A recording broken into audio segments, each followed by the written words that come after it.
Ladies and gentlemen, welcome back to the analysis of YOLENO TV. I hope you're well from wherever you're watching this channel. Now, as you can see the background, I'm not in my usual studio. I'm at a certain place within Taveta. I traveled on Wednesday. That's why you've been noticing some change of the background. But don't worry about that. I'm just going to do some more videos in the coming week. But in this video, I'd like us to focus on this bishop. Let us let justice flow like a river and democracy of our nation. The reason why I'm bringing that video on board concerning the bishop is the message. The message which this bishop shared during the burial ceremony of Raila Odinga. And I also want you to understand that William Ruto, the president, is in attendance. Uhuru is in attendance. Olusegun Obasanjo is in attendance. I believe even Museveni, I've not checked the video, but I saw a video of Museveni conducting some Teroburu ceremony. Now, I'd like us to pay attention to what the bishop was saying there. Raila was a politician who always listened to the ground.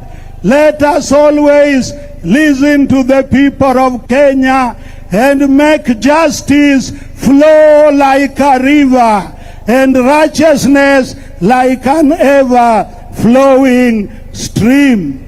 Brothers and sisters, there are many things that Raila was, but we want you to pick something positive to remember him, that his legacy will continue.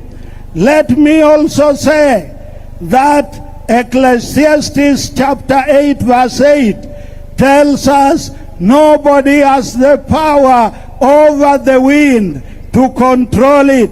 And now, many of you have reacted on this video. I've seen a couple of people saying Ruto was embarrassed. And honestly speaking, if you look at the words from the bishop, the message from the bishop, these are words that Raila has been using when he was alive, you know. So the bishop is merely trying to say that at least if you can't follow all the things that he has been saying, but at least pick one or two and implement. Of course, the person who is going to implement is not Uhuru Kenyatta. The person who is supposed to implement is not the chief in your local area or the police commander in your local area, but the person who is supposed to oversee this implementation is the president himself. The buck stops with the president. So the bishop has just told the president the truth that he needs to listen to the people. So whether this is an embarrassment like people are portrayed or not an embarrassment, but the fact remains here that the bishop has told the president that he needs to listen to the people. Now, when you hear something like listen to the ground, of course, that will always associate with Rigathi Gachagua. But let's look at Raila Odinga's politics. And Raila has always been listening to the ground.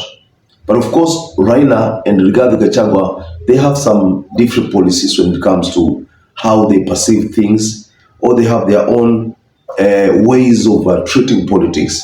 Raila's style and Rigathi Gachagua's style. Let's just say that people blame Raila Odinga because of the broad-based arrangement. Let's just say that that is what the Gen Z still want to believe, that Raila made a huge mistake. But there's a video I've shared about a statement that Kalonzo delivered yesterday, a day before Raila Odinga's burial. And in that video, there's something very shocking that Kalonzo delivered, and it was about Gideon Moi. I want to talk much about that in that other video. But from that video, if you're a Gen Z, you might want to think of whether you should continue blaming Raila Odinga or he made the right choice. That decision will be upon you. But in this analysis, our focus is on what the bishop has told William Ruto. I am saying William Ruto, even though he did not pronounce that William is the one who's supposed to listen to the words, but we know that the bishop was very smart.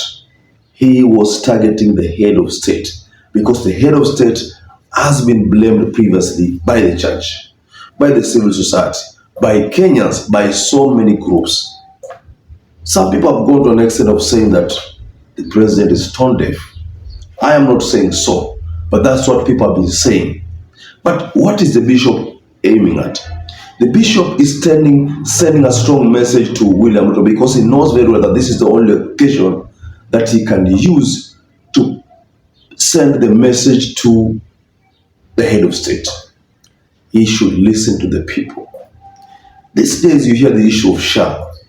SHA is something that the people have been crying about. People have been saying that remove this SHA, bring back the NHIF, which was working for the people.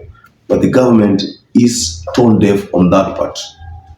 The government insists that SHA must continue with whether they like it or not. So that is what the bishop is not happy about. The aspect or the fact that the government keeps on saying whether you like it or not. I'm assuming that that's what the bishop meant there. Listen to the people. Usipatie watu mizigo mikubwa. That is what Raila Odinga would have advocated for. Something that Ruth Odinga said when she was talking about Raila's death. Again, there's another video for that. But in that video, Ruth Odinga said he regrets that Kenya has lost Raila Odinga because she talked about dynasty. She talked about hustlers. She talked about many other groups, the Gen Zs, and then she asked, who is going to be the link between this?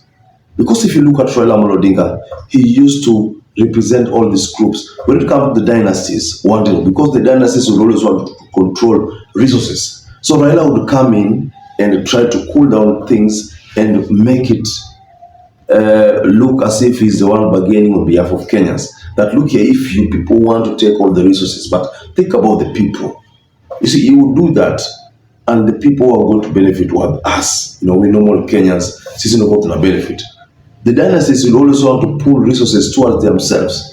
And you know that the dynasties are the Kenyatta family, we have the Moi family, and we now have the Ruto family is going to become also a dynasty. But of course, Oginga Odinga, the first vice president, has always been associated with the dynasties. But if the person here who is defending the people is Raila Odinga, they won't want to say that the Odinga family is part of the dynasties who want to control all the resources. So when the bishop tells the head of state indirectly that he needs to listen to the people, he is merely communicating Raila Odinga's message to William Ruto. So let's go below in the comment section and tell us what you think about the statement from the bishop. Perhaps if you're watching this video and you're not subscribed, take 1 second and subscribe, like this video. Until you catch up again, stay safe and stay blessed.